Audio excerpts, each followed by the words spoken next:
Hello friends, sales of goods के 2 part हो चुके हैं। आज अपन क्या है, ये लास्ट पार्ट और आज कोशिश करेंगे कि ये फाइनल पार्ट हो। आज हम लोग क्या करें, इसको कंप्लीट कर ले। तो देखिए सेक्शन कहाँ तक 30 तक हो गया था। एक बार एंड में क्या है, पूरे सेक्शन अपन रिवाइज कर लेंगे। सेक्शन 31 से 44 परफॉर्मेंस ऑफ कॉन्ट्रैक्ट से रिलेटेड है। इसमें आप चाहे तो गो थ्रू कर सकते हैं। मेरे हिसाब से इसमें इम्पोर्टेंट कुछ भी नहीं है। एक डिलीवरी के बारे में है, तो टाइप्स ऑफ डिलीवरी हम डेफिनेशन में पढ़ चुके हैं। अब सेक्शन 45 में आ जाए। सेक्शन जो 45 का 1 है, उसमें अनपेड सेलर की डेफिनेशन दी हुई है, उसकी बात करेंगे। ये काफ़ी इम्पोर्टेंट है एग्ज़ाम के पर्पज़ से। उसके बाद right of unpaid seller, section 46। Unpaid seller के जो राइट हैं वो यहाँ पे गुड्स, जो वो गुड्स भेज रहा है उसके अगेंस्ट उसके पास क्या राइट है, और बायर के अगेंस्ट उसके पास क्या राइट है, उसकी बात की गई है। तो गुड्स अगर है ना, जो पास कर दी है बायर के, मतलब बायर को दे दी है या बायर के किसी कैरियर को दे दी है, इसने अपना क्या है, राइट ऑफ डिस्पोजल हटा लिया है उस पर, इसका जो ओनरशिप है वो ट्रांसफ़र हो गई है। तो ओनरशिप ट्रांसफ़र नहीं हुई है, पोजीशन ट्रांसफ़र हो गया। ओनरशिप ट्रांसफ़र नहीं हुई है, पोजीशन ट्रांसफ़र हो गया है। तो इस कंडीशन में क्या कर सकता है, ये लीन कर सकता है, स्टॉपेज कर सकता है ट्रांजिट में। अभी क्या कर रहा है, ट्रांजिट क्या होता है कि सेलर से बायर तक जाने के लिए जो ड्यूरेशन लग रहा है वो क्या हुआ, ट्रांजिट हो गया। और रीसेल, ये 3 काम कर सकता है कौन, सेलर, बायर को गुड्स पास होने के बाद में। और अगर पास नहीं हुई तो क्या कर सकता है, अगर गुड्स अभी सेलर के पास ही है तो वो अपने पास रख सकता है, अभी गुड्स को विथ होल्ड कर सकता है। और फिर ये तीनों ऑप्शन तो है। तो यहाँ पे इसके पास 4 ऑप्शन है, विथ होल्ड, लीन, एसआईटी और रीसेल। जबकि अगर पास कर दिए तो वो विथ होल्ड तो कर ही नहीं सकता, क्योंकि गुड्स क्या है, बायर के पास पहुँचने वाली है या फिर पहुँच चुकी है। तो यहाँ पे तीन मेथड यूज कर सकता है सेलर, यहाँ पे 4 मेथड यूज कर सकता है। बायर के अगेंस्ट क्या करेगा सेलर, वो शूट कर सकता है, किस चीज़ के लिए, प्राइस के लिए कर सकता है, या फिर डैमेज के लिए कर सकता है, या फिर इंटरेस्ट के लिए। इन तीनों के लिए वो क्या है, बायर पे क्या कर सकता है, शू कर सकता है, केस कर सकता है। तो ये क्या है, सेलर के राइट्स हैं। किसके, अनपेड सेलर के। किसके, अनपेड सेलर के। अब बात करते हैं अनपेड सेलर क्या होता है। Unpaid seller section 45(1) clause, section 45 clause 1, ये सबसेक्शन 1 समझना। ये सेलर है, ये बायर है। इसने क्या किया, अपनी कार थी इसके पास मारुति सुजुकी 800, तो वो बायर को कितने में दी, 40,000 रुपये में। इनके क्या हुआ, इनके कॉन्ट्रैक्ट हुआ कि 40,000 तुम मुझे पे कर दो और ये गाड़ी ले जाओ। अब क्या हुआ, बायर ने पे किए कितने, 39,999, मतलब 1 रुपया क्या है, कम पे किया, 1 रुपया कम पे किया। तो क्या ये सेलर अनपेड सेलर होगा क्या? तो यहाँ पे समझना ध्यान से, चाहे 1 रुपया हो या चाहे 100 रुपये हो, अगर उसको पूरा पेमेंट नहीं हुआ है, किसको, सेलर को बायर के द्वारा, तो वो सेलर क्या होगा, अनपेड सेलर होगा। तो ये क्या अनपेड सेलर होगा का, यस, ये अनपेड सेलर होगा। सेकंड कंडीशन, सेलर ने बायर के पास क्या है, बिल ऑफ एक्सचेंज भिजवाया हो। वो नेगोशिएबल इंस्ट्रूमेंट एक्ट की बात है, बिल ऑफ एक्सचेंज क्या होता है जानते हैं तो बहुत अच्छी बात है। या फिर कोई चेक भिजवाया हो, ठीक है, बिल ऑफ एक्सचेंज भिजवाया हो, या फिर बायर ने क्या किया हो, सेलर को चेक दे दिया हो, कितने का, 40,000 रुपये का। लेकिन जब सेलर ने इसको बैंक में जमा किया तो बैंक ने इसको क्या कर दिया, डिसऑनर कर दिया। डिसऑनर का क्या मतलब, वो बैंक ने रिजेक्ट कर दिया इसको। तो ये सेलर कौन सा हो जाएगा, अनपेड सेलर हो जाएगा। तो 2 ही कंडीशन है, या तो पूरा पेमेंट नहीं हुआ हो, या फिर जो भी बिल ऑफ एक्सचेंज और चेक मिला है उसको, वो क्या हो गया हो, डिसऑनर हो गया हो। तो जो सेलर होगा वो क्या हो जाएगा, अनपेड सेलर हो जाएगा। कंसेप्ट क्लियर रखना, क्वेश्चन इस पे बनता है। सेकंड पॉइंट की बात कर रहे थे अपन, राइट ऑफ अनपेड सेलर। किस में आ रहा था, सेक्शन 46 में आ रहा था ना। इसमें पढ़ा था अपन ने गुड्स के अगेंस्ट राइट और बायर के अगेंस्ट राइट। तो गुड्स के अगेंस्ट राइट में पढ़ रहे हैं अपन सेलर्स लीन, सेक्शन 47। क्या करेगा, अगर सेलर के पास पोजीशन है गुड्स का, सेलर के पास पोजीशन है गुड्स का, मतलब अगर वो ट्रांजिट में भी है तो वो जो ट्रक में सामान लेके जा रहा है वो किसका है, एम्प्लॉय है, सेलर का एम्प्लॉय है, तभी तो वो उसके पोजीशन में रहा। अगर मान लीजिए वो बायर का होता तो ट्रांसफ़र हो गई ओनरशिप, तब तो क्या हो गया, ओनरशिप ट्रांसफ़र हो गई, तो फिर तो लीन लगा ही नहीं पाएगा वो। तो यहाँ पे पोजीशन में है किसके, सेलर के। अब इस पे सेलर लीन क्यों लगाएगा, इसके दो कारण हैं कि या तो इसने पेमेंट नहीं किया हो, बायर ने पेमेंट नहीं किया, या फिर क्या हो गया, बायर क्या हो गया, इंसॉल्वेंट हो गया, दिवालिया हो गया। अब उसके पास कोई पैसा नहीं है अपना कर्ज चुकाने के लिए, तो इस टाइम पे ये क्या है, लीन लगा सकता है। कब, या तो उसने पेमेंट नहीं किया हो या फिर इंसॉल्वेंट हो गया हो। दूसरा क्या कर सकता है सेलर, अगर मान लीजिए पार्ट डिलीवरी है, सेक्शन 48 में बोला है कि सेलर को बायर को देने थे 50 टीवी, कितने देने थे 50, लेकिन दिए कितने उसने 20 टीवी। तो रिमेनिंग 30 टीवी किसके पास है अभी, रिमेनिंग 30 टीवी किसके पास है, सेलर के पास है। तो अगर बायर पेमेंट नहीं करता या इंसॉल्वेंट हो जाता है तो इस पे क्या कर सकता है, लीन लगा सकता है। ये दो समझ में आया होगा, सेक्शन 47, सेक्शन 48। ठीक है, सेक्शन 49 की तरफ चले।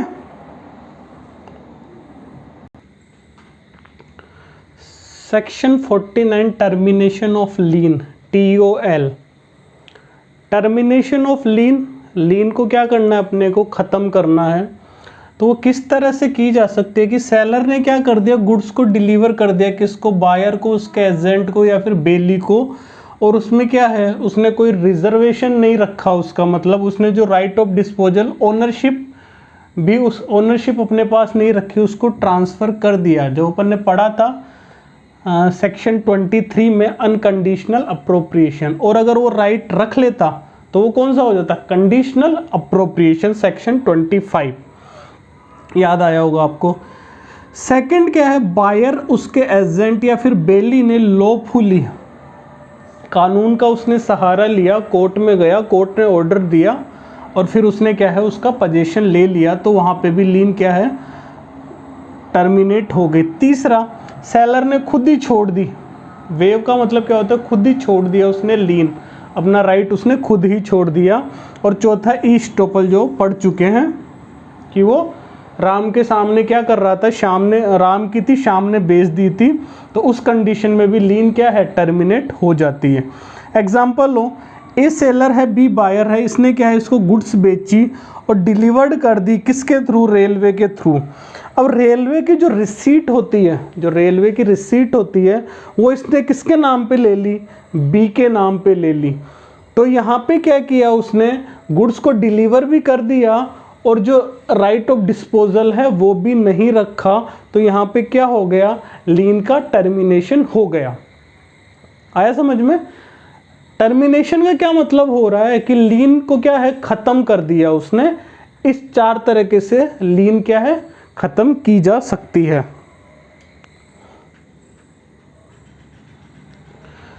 सेक्शन 50 देखिए, right of stoppage in transit, SIT। Transit में है, उसको स्टॉप करना। ये कौन सा सेलर है, अनपेड सेलर है। इसको क्या पता चला कि बायर क्या है, इंसॉल्वेंट हो गया है, तो इसने जिस गुड्स जिस ट्रक में भेजी थी वो ट्रक वाला आदमी किसका था, सेलर का था। तो ये क्या करेगा, उसको कहेगा कि भाई स्टॉप कर दे ट्रांजिट, स्टॉप कर दे ट्रांजिट, और पोजीशन को क्या है, गुड्स को वापस मंगवा लेगा, वापस मंगवा लेगा, तो पोजीशन क्या हो गया, उसका रीगेन हो गया। बहुत सिंपल बात है। Duration of transit, section 51।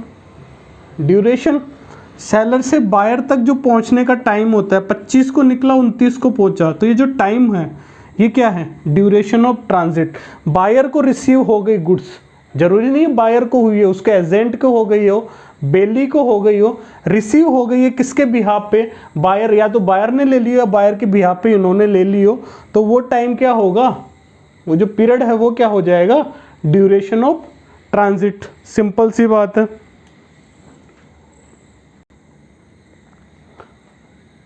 Transit कब एंड हो जाता है, कब ख़त्म हो गया ट्रांजिट, सेलर ने कुछ गुड्स भेजे, वो बायर को जब मिल गए तो ट्रांजिट ख़त्म हो गया। तो इसमें देखेंगे अपन कि बायर एजेंट या उसका बेली है, उसने क्या डिलीवरी ले ली गुड्स की डेस्टिनेशन पे।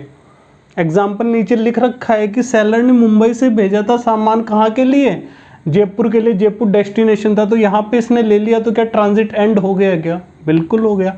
लेकिन इसने जयपुर के पहले कोटा में ले लिया, मतलब बिफोर डेस्टिनेशन ही ले लिया, बायर ने क्या किया, कोटा में सामान उतार लिया, तो भी क्या है, ये क्या है, ट्रांजिट कंप्लीट हो जाएगा, चाहे डेस्टिनेशन पे उतारे चाहे डेस्टिनेशन के पहले गुड्स की डिलीवरी ले, होते ही क्या है, ट्रांजिट कंप्लीट हो जाएगा। दूसरा, वही बायर एजेंट बेली ने क्या कर लिया, जो शिप में जब सामान चढ़ा ना, तो उसने कहा कि हाँ एक्नॉलेज कर लिया, एक्सेप्ट कर लिया कि हाँ ये गुड्स अब हमारी हो गई, तो यहाँ पे क्या है, सेलर फ्री हो जाता है और आगे की रिस्क किसकी हो जाती है, बायर की, तो यहाँ पे क्या हो गया, ट्रांजिट एंड हो गया। तीसरा, जो कैरियर था जिसमें सामान जा रहा था, जिसमें गुड्स जा रही थी, और जो उसको ले जाने वाला था जो कैरियर, उसने मना कर दिया बायर को डिलीवरी देने से, तो भी ट्रांजिट क्या हो गया, एंड हो गया। वो कैरियर जो जा रहा था वो अगर बायर ने हायर्ड कर रखा हो तो ट्रांजिट एंड हो जाता है, तब वो गुड्स किसकी हो गई, बायर की हो गई। यहाँ पे क्या हो गया, यहाँ पे रिफ्यूज हो गया, तो क्या गुड्स बायर की हुई, क्या नहीं हुई, यहाँ पे किसके पास है गुड्स, सेलर के पास ही रहेगी। या फिर शिप चार्टर्ड कर लिया, जो बायर है जो शिप लाया वो उसका खुद का था, तो बात वही है दोनों में, या तो उसने कैरियर को हायर कर लिया, शिप को चार्टर कर लिया। अल्टीमेट कहने की बात यह है कि बायर के पास या तो डिलीवरी पहुंच गई हो तो ट्रांजिट एंड हो जाता है, या फिर क्या है कि वापस सेलर के पास पहुंच गई हो, जैसे इसमें रिफ्यूज कर दिया तो वापस क्या है, सेलर के पास पहुंच जाएगी, तो यहाँ पे भी ट्रांजिट क्या है, एंड हो जाएगा।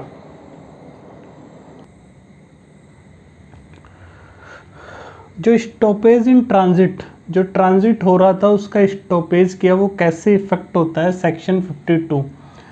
सेलर क्या कर सकता है, या तो एक्चुअल पोजीशन ले लेगा, जो भी गया था कैरियर के साथ में उसको क्या है वापस बुला लेगा, क्योंकि वो किसका था, इसका ही था, तो इस तरह इसने एक्चुअल पोजीशन ले लिया, ठीक है। और क्या कर सकता है, वो जो कैरियर बेली था उसको नोटिस देगा, नोटिस दे के वापस बुला लेगा, वापस बुला लेगा तो उसको क्या मिल जाएगा, एक्चुअल पोजीशन मिल जाएगा। तो ये क्या होगा, स्टॉपेज इन ट्रांजिट का क्या है, इफेक्ट होगा। जो ये एक्सपेंसेज है वापस आया, इसके पैसे कौन देगा, देखो बायर से तो यहाँ कोई लेना देना है ही नहीं, बायर से तो लेना देना है ही नहीं, यहाँ पे कौन वापस लाया इसको, जो कैरियर जहाँ तक पहुँच गया था वापस आया, उन सबका एक्सपेंसेज कौन, सेलर पे करेगा। Right of lean, right of stoppage in transit, इसमें क्या होता है, पोजीशन रिटेन किया जाता है। जैसे कंडीशनल अप्रोप्रिएशन में कहा था ना कि उसके पास पहुँच गई थी गुड्स बायर के पास में, लेकिन फिर भी क्या था, पोजीशन रिटेन था, और इसमें क्या होगा, इसमें रीगेन मतलब वापस पोजीशन ले लिया जाता है, वापस क्या आ गया, पोजीशन, इसमें पोजीशन रिटेन रहेगा। वो तो ओनरशिप की बात की गई थी, ओनरशिप तो नहीं जाएगी। जैसे मान लो इसमें क्या होता है कि पोजीशन बनाए रखना है, क्यों, क्योंकि अभी इससे पेमेंट नहीं हुआ है, सेलर को क्या है, बायर से पेमेंट नहीं मिला है। इसमें स्टॉपेज इन ट्रांजिट तो बताया ना, ये तो क्या होता है, इंसॉल्वेंट हो गया ना, इसलिए अपन ने क्या किया है, स्टॉपेज किया है ट्रांजिट में। तो यहाँ पे तो क्या होगा, वापस आएंगे गुड्स और उनका क्या होगा, रीगेन होगा पोजीशन। कौन रीगेन करेगा, सेलर करेगा। राइट ऑफ लीन, इंसॉल्वेंट हो गया तब भी लगा सकते हैं, या फिर क्रेडिट टर्म एक्सपायर हो गई, सामान भेजा था, कहा था 60 दिन के अंदर पैसे दे देना, लेकिन नहीं दिया, ठीक है। और यहाँ पे क्या होगा, यहाँ पे तो क्या हो गया था, वो इंसॉल्वेंट हो गया था, तो गुड्स ही मैंने क्या कर ली, वापस मंगवा ली। तो ये हो गया अपना सेक्शन 52। सेक्शन 53 देखिए, effect of subsale place by buyer. Buyer ने क्या किया, सेलर से खरीद के फिर आगे बेच दिया या प्लेस रख दिया। तो इसमें दो कंडीशन है, एक में सेलर एग्री हुआ, एक में सेलर एग्री नहीं हुआ या सेलर को बताया नहीं गया। ठीक है, राम सेलर था, श्याम बायर था, इसने इसको कोई कार बेच दी। श्याम ने क्या किया, इसको सी को बेच दी। श्याम ने क्या किया, इसको सी को बेच दी। इसको क्या कहेंगे, सब सेल। या तो इसको बेच दिया, प्लेस पे रख दी, लेकिन इसका पता किसको था, राम को था। इसने क्या कहा था, श्याम ने राम को कहा कि जब मैं आपकी गाड़ी को बेच दूंगा तो मैं आपका पेमेंट कर दूंगा। यहाँ पे गुड्स और भी कोई हो सकती है। तो यहाँ पे उसने क्या किया, इसकी प्लेस ले ली थी, किसकी, कंसेंट ले ली थी, राम की। तो इस कंडीशन में अगर सी क्या हो जाए, इंसॉल्वेंट हो जाए, दिवालिया हो जाए, तो राम क्या नहीं कर सकता, इस पे लीन नहीं लगा सकता, ना ही इसको ट्रांजिट में स्टॉप कर सकता है। जबकि इसका दूसरी कंडीशन, अगर इसने राम की कंसेंट नहीं ली, राम को बताया नहीं, विदाउट कंसेंट के ये काम हुआ है, श्याम ने खरीदी और सी को बेच दी, तो अगर सी इंसॉल्वेंट होता है तो राम क्या कर सकता है, अपनी एक्सरसाइज, अपना यूज़ कर सकता है। कौन सी पावर का, लीन का या फिर स्टॉपेज इन ट्रांजिट का। सेक्शन 54 की बात करेंगे, राइट ऑफ रीसेल। सेक्शन 54 तीनों पढ़ा अपन ने। पहला क्या पढ़ा कि विथहोल्ड कर सकता है गुड्स को, जैसे पार्ट डिलीवरी के टाइम पे उसने विथहोल्ड कर लिया, या फिर पोजीशन में है तो विथहोल्ड कर सकता है, लीन लगा सकता है, स्टॉप कर सकता है ट्रांजिट में, या फिर क्या कर सकता है, रीसेल कर सकता है। कोई भी बायर की गुड पड़ी है सेलर के पास, लेकिन बायर ने क्या, उसका पेमेंट नहीं किया है, तो सेलर उसको क्या करेगा, एक नोटिस लिख के भेजेगा कि 5 दिनों के अंदर अगर आपने जो कार खरीदी थी उसका पेमेंट नहीं किया तो मैं इसको रीसेल कर दूंगा। तो बायर के पास क्या ऑप्शन है कि जो अमाउंट फिक्स हुआ था उसको पे कर ले और वो गुड्स रिसीव कर ले। अगर ऐसा वो नहीं कर पाता है विथ इन टाइम पीरियड, या जो भी इनके बीच डील हुई है, तो सेलर क्या कर सकता है, उसको रीसेल कर सकता है।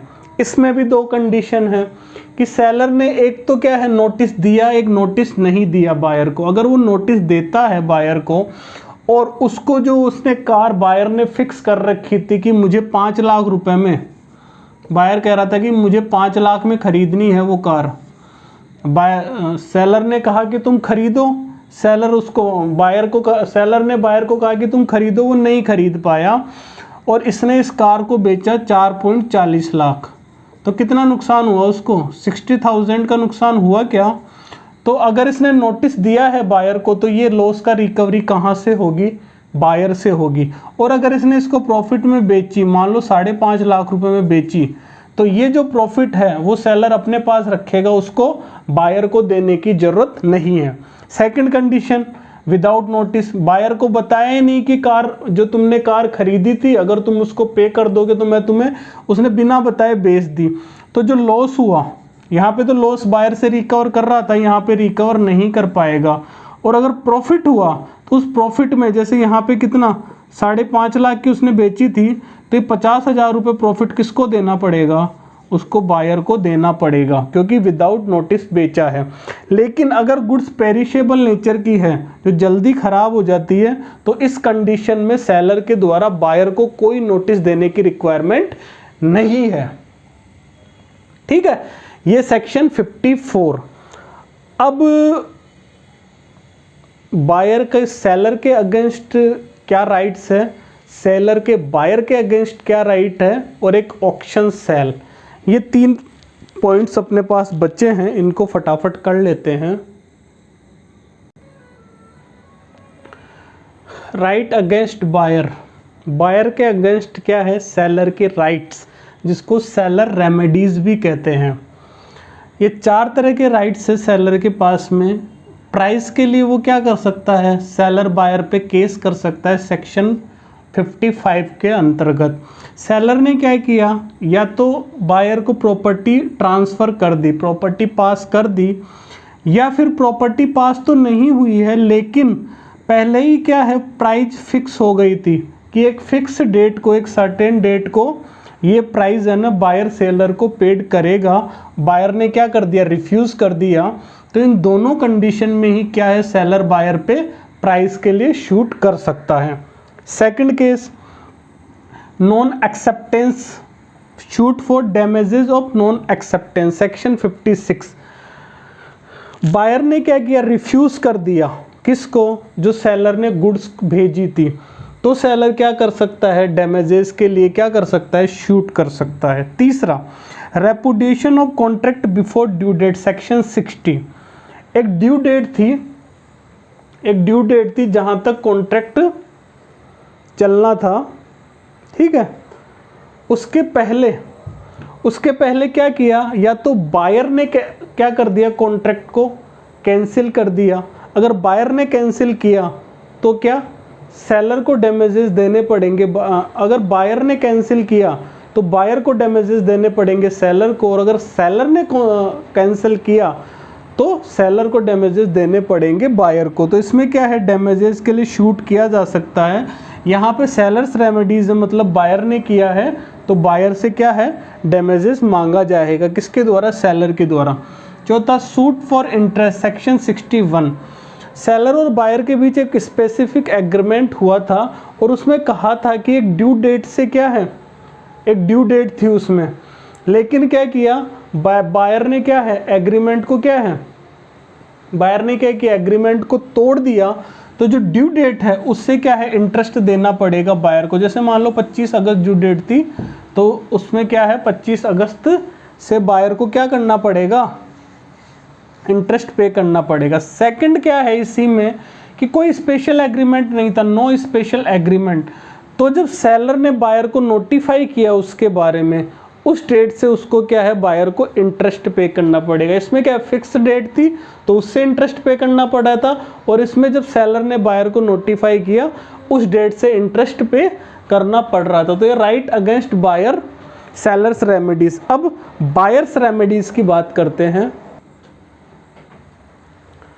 अब बायर के लिए क्या रेमेडीज है सेलर के अगेंस्ट, सेलर ने क्या किया, कॉन्ट्रैक्ट को तोड़ा है, तो सेक्शन 57 के अंडर में क्या कर सकता है, बायर सेलर पे डैमेजेस के लिए क्या कर सकता है, शू कर सकता है। अगर उसने डिलीवरी नहीं दी है, सेलर ने डिलीवरी नहीं दी है गुड्स की, तो बायर क्या कर सकता है, डैमेजेस के लिए शूट कर सकता है सेलर पे। Second, suit for specific performance, section 58। Buyer ने सेलर से एक एंटिक पेंटिंग बनाई थी, लेकिन सेलर ने क्या कर दिया, रिफ्यूज़ कर दिया उसको देने के लिए। तो इस टाइम पे इसने क्या है, कॉन्ट्रैक्ट को ब्रीच किया है, तो बायर क्या कर सकता है, डैमेजेस के लिए इस पे क्लेम कर सकता है। तीसरा, shoot for breach of warranty. बात है कंडीशन टूटी तो कॉन्ट्रैक्ट खत्म, वारंटी टूटी तो क्या कर सकते हैं, केवल डैमेजेस क्लेम कर सकते हैं। वही वाली बात है section 59। For repudiation of contract before due date, section 60 पढ़ा था अभी अपन ने, सेलर में भी पढ़ा था कि एक ड्यू डेट पे डिलीवरी देनी थी सेलर को बायर को, अगर वो नहीं दे पाया और उसके पहले ही कॉन्ट्रैक्ट टूट गया, अगर वो सेलर ने तोड़ा है तो सेलर डैमेजेस पे करेगा, अगर वो बायर ने तोड़ा है तो बायर डैमेजेस भरेगा। और लास्ट में शूट फॉर इंटरेस्ट, अगर कोई कॉन्ट्रैक्ट टूटता है तो बायर सेलर के क्या कर सकता है, इंटरेस्ट के लिए शूट कर सकता है। और अगर यहाँ पे अगर इंटरेस्ट की रेट फिक्स नहीं कर पा रहे हैं तो वो क्या है, कोर्ट के पास भी जा सकते हैं, और कोर्ट भी एक इंटरेस्ट की रेट क्या है, फिक्स कर सकता है। और इसका लास्ट सेक्शन है 64, ठीक है। इसमें क्या है, ऑक्शन सेल की बात की गई। ऑक्शन मतलब जो नीलामी करते हैं, ध्यान ना, वो बहुत सारे लोग बैठते हैं सामने, एक हथौड़ा बोली लगती है जिसको कहते हैं। सेलर ने क्या है, सेलर होता है ऑफरी, इसने बिड्स इनवाइट किए बहुत सारी, तो बहुत सारे क्या है, बायर्स आए A B C D, ये क्या है, सब बिडर्स है। इसमें जिसने हाईएस्ट बिड लगाई, जिसने हाईएस्ट बिड लगाई वो क्या है, वो गुड्स क्या है, उसकी हो जाएगी। और इनको क्या कहते हैं, ऑफरर कहते हैं। तो यह है ऑक्शन सेल, नीलामी जिसको अपन कहते हैं, आप जानते होंगे। हथौड़ा मारते हैं, हथौड़ा मारा, जिसने ज़्यादा बोली लगाई 1 2 3 बोल के, हथौड़ा जैसे ही मारा वो गुड्स क्या है, उसकी हो गई। चलिए तो अपना सेल ऑफ गुड एक्ट ख़त्म हो गया है। एक बार क्या पूरे सेक्शन देख लेंगे फटाफट। Section 1 applicability, section 2 definition, section 3 contract act के जो प्रोविज़न उस पर लगेंगे वो, section 4 sale vs agreement of sale, section 5 contract of sale कैसे बनता है, सेक्शन 6 एग्जिस्टिंग गुड या फ्यूचर गुड, सेक्शन 7 और 8 7 क्या है, goods perished before agreement to sale, 8 क्या है, goods perished after agreement of sale but before contract of sale, section 9 price को असरटेन कैसे किया जाता है, section 10 agreement to sale at valuation, section 11 time का क्या स्टिपुलेशन है, सेक्शन 12 कंडीशन वारंटी, सेक्शन 13 जब कंडीशन को वारंटी के जैसे ट्रीट किया जाता है, section 14 implied condition as to title, section 15 sale by description, अगर क्वालिटी एंड फिटनेस के द्वारा सेल कर रहा है तो 16 और सैंपल के द्वारा सेल कर रहा है तो section 17, 18 goods must be ascertained और 23 भी क्या है उससे रिलेटेड, ये अनअसर्टेन्ड गुड्स से, 19 से 22 स्पेसिफिक गुड्स से। सेक्शन 24 गुड्स भेजी गई है अप्रूवल के लिए, सेल के लिए, रिटर्न के लिए, सेक्शन 25 सेलर्स ने क्या है रिजर्व कर लिया right of disposal, section 26 risk किसके साथ प्राइमा फेशिया है, ओनरशिप के साथ, 27 सेल किसके द्वारा की गई है, जो नॉन ओनर है, सेक्शन 28 सेल किसके द्वारा की गई है, जो जॉइंट ओनर है, सेक्शन 29 सेल किसके द्वारा की गई है, वॉइडेबल कॉन्ट्रैक्ट के अंडर, सेक्शन 30 बायर्स और सेलर के पास क्या है पोजेशंस है, उसके बाद में सेल की गई है। सेक्शन 30 के बाद में 31 से 44 बताया था परफॉर्मेंस ऑफ कॉन्ट्रैक्ट से रिलेटेड, बहुत ज़्यादा इंपॉर्टेंट नहीं है। Section 45(1) unpaid seller, 46 right of unpaid seller, 47 sellers lien, 48 part delivery, 49 termination of lien, 50 51 52 तीनों किससे स्टॉपेज इन ट्रांजिट से रिलेटेड है, इसमें right of stoppage in transit 50, 51 duration of transit, 52 stoppage of transit का क्या इफेक्ट होता है, 53 बायर ने क्या किया सब सेल किया प्लेस की, 54 resale right of resale, 55 damages के लिए शूट करना, 56 shoot for non acceptance, damages के लिए शूट करना, 55 नॉन एक्सेप्टेंस के लिए, 56 नॉन डिलीवरी के लिए, 57 58 क्या है भाई 58 specific performance, 59 breach of warranty, 60 repudiation of contract before due date, 61 interest by way of damages और 64 ऑक्शन सेल। तो ये अपना क्या हुआ sales of goods act complete हो गया है। इसके 50-60 क्वेश्चन है वो अगले वीडियो में अपन देख लेंगे, उसके एम से जो भी मल्टीपल चॉइस क्वेश्चन है देख लेंगे। यहाँ जहाँ तक मुझे लगता है इसके बाहर क्वेश्चन नहीं आना चाहिए। अब हमने इम्पोर्टेंट सारी चीज़ें कवर कर ली है 1 by 1 करके।